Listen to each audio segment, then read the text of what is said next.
What is going on, investors? Hopefully, you guys are doing well out there. Time to take a stay at Airbnb, ticker symbol ABNB. We've been covering this stock for a while, and the general consensus that I've had whenever I look at this company's financials, and on today's show, we'll take a look at the Q4 results. We got Q1 guidance. We'll take a look at the revenue estimates for the upcoming quarters. The company is beating both in this quarter, the upcoming quarter. We'll go through just a small bit of news, not a ton of news coming out of this company over the last quarter. We'll recap that, and then we'll get into these financials. And to sum things up for Airbnb, over the past year or 2 years, maybe even longer than that we've been reviewing this company, is that they have fantastic financials. They are running this company very, very well, and Wall Street has rewarded them for that.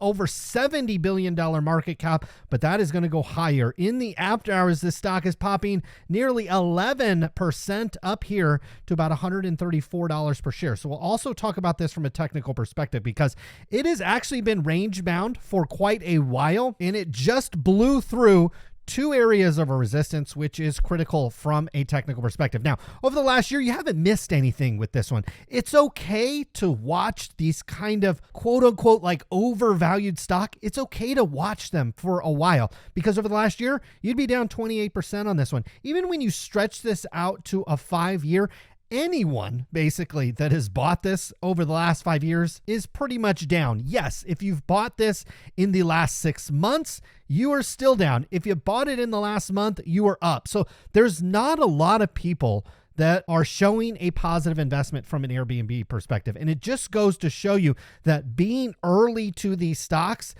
almost never pays off. But there is a tipping point, and when we roll through these financials, I think we're getting pretty darn close with Airbnb. Revenue came in the most recent quarter at $1.9 billion, somewhat of an off season. The actual Q1 that is upcoming, which we got guidance for, not necessarily the strongest quarter for Airbnb. Everybody's back at school. Everybody's focused on work. Everybody's focused on maybe building up a paycheck, a little bit of a savings. So when you get into the spring and summertime, you can go on a vacation. Those tend to be the larger revenue and certainly profit centers for Airbnb. Somewhat of a seasonal business, but obviously they generate a revenue year round. That was 24% growth year over year.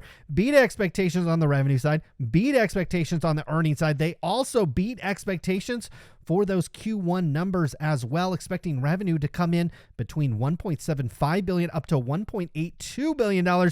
Wall Street was expecting $1.69 billion. Talk about the most recent quarter. So the $1.9 billion that came in, again, Wall Street was expecting a number closer to $1.86 billion. I'm seeing for the high-end estimate over at Wall Street was $1.96 billion.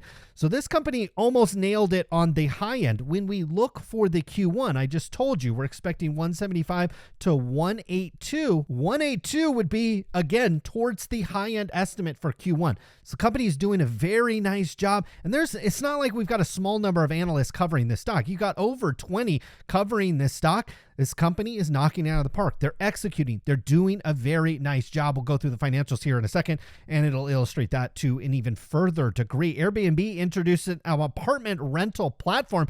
This doesn't mean that everybody that has an apartment can rent these things. They partnered with certain locations in Houston, Phoenix, and Jacksonville, and it looks like these are kind of short-term rentals. So let's say you own an apartment and you stay there for a little period of time. Maybe you've got one of these jobs where you got to travel around, or you decide to leave for a while. Or I could imagine like in Phoenix, they just had the Super Bowl nearby in Glendale, Arizona. So maybe you leave during the Super Bowl and you rent your apartment out for a week or two and you make a bunch of money. That is kind of what this is. Obviously, there's a lot of regulation around renting certain types of property. Certainly when you don't own the apartment and you are essentially subleasing it, there are regulations from the contract that you sign, from the apartment owners, all these types of things. Airbnb is trying to make progress in this area, and certainly these growth centers are exciting for Airbnb. And I think over the next couple of years, how well they execute on them certainly will add incremental revenue and profits to the company. Let's jump over to the Q4, and we also get full year results for Airbnb. We talked about the $1.9 billion worth of revenue.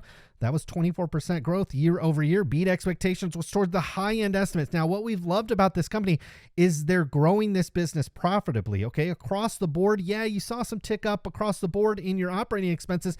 You went from about $1.5 billion last year up to about, we'll call that $1.7 billion. Last year, the company was essentially kind of break even, just marginally profitable from an operating perspective, squeaked out $76 million in profit off of $1.5 billion. They continue to improve on that. Notice off of the $1.9 billion worth of revenue, you essentially 3x'd your income from operations from $76 million up to $235 million. When you look out for the full year, company did exactly that. Last year, they made $429 million in income from operation, all the way up to $1.8 billion. And that's off $8.4 billion worth of revenue. So it's not like this huge amount of revenue and you squeak out $1.8 billion. I tell you what, off of $8.4 billion worth of revenue to squeeze out $1.8 billion in operating profits really gets you excited when you see this revenue growth. And not only that, the fact that the company is hitting it and guiding toward it makes you confident as we look out into Q2 and Q3. Those are the big revenue centers for this company. Obviously, everybody's on summer vacation. They want to go away for the family, take some time off from work, those types of things.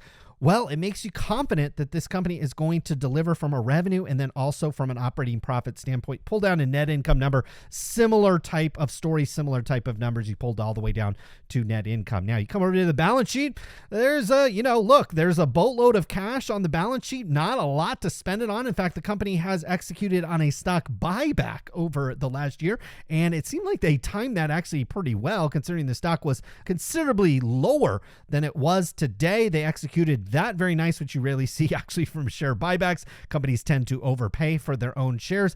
Not a ton of liabilities. There is some long-term debt, but when you come over here, you see their net expense on that debt is actually positive because they earn more interest on the cash that they have sitting on their balance sheet than they are paying on their debt. So, the debt is basically sitting there essentially for free. It's just about $1.9 billion. The company certainly could take on a little bit more if it wanted to create some acquisition opportunities. It just doesn't seem like that's in the playbook right now with Airbnb. They're just growing organically, and certainly from a financial perspective, this company is executing on that. Come down here to the full year cash flow.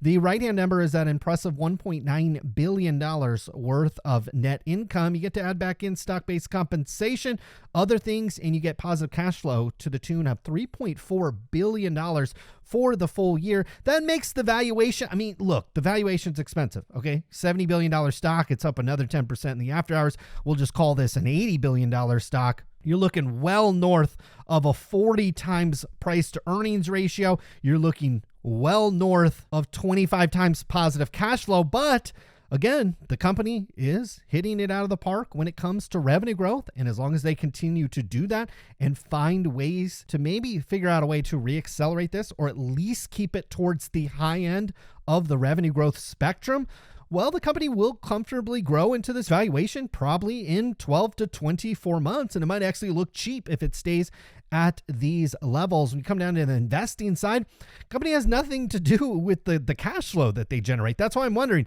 do they do acquisitions? Do they grow the business organically? They've chosen to buy back the stock over the last year to the tune of $1.5 billion.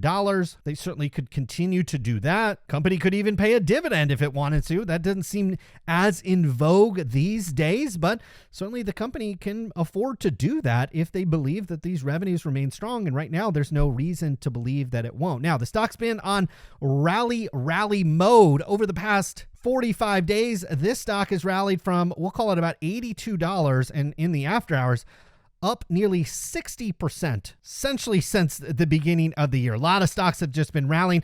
I wouldn't chase these rallies. These stocks should pull back. There's two areas where it should clearly pull back to with Airbnb. There is a green line here. I'm going to change this to red because this is an area that I think is going to be difficult from a technical perspective for Airbnb to push. It doesn't surprise me that this stock is gapped up to this 130 level. 130 was a key area of support for the stock, essentially since the company went public. So this 130 area, buyers had constantly stepped in.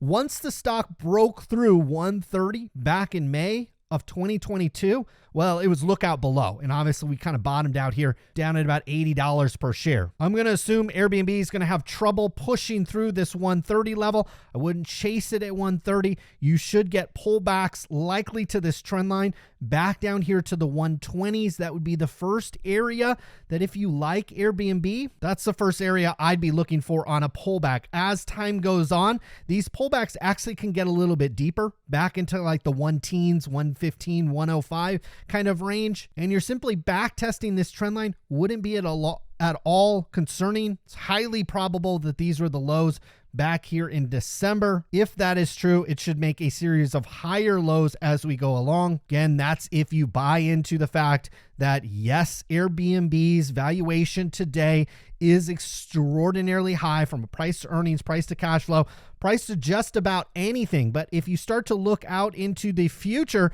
you start to pay 30 times, 25, 20 times. Again, we're looking several years down the road. I think if you're going to buy into Airbnb, number one, you believe that the core business is going to hold up. And right now, the company's financials and their outlook leaves no reason to believe that isn't the case. It's what they are going to do with this cash flow, what they are going to do with the cash sitting on the balance sheet. Are they simply just going to be buying back the stock, or they are going to be able to expand this business in some other way, either through acquisitions or aggressively growing the product or the total addressable market that the company can capture? Those are still a mystery for me, but the company is well executed, well run, and has fantastic outlook and growth.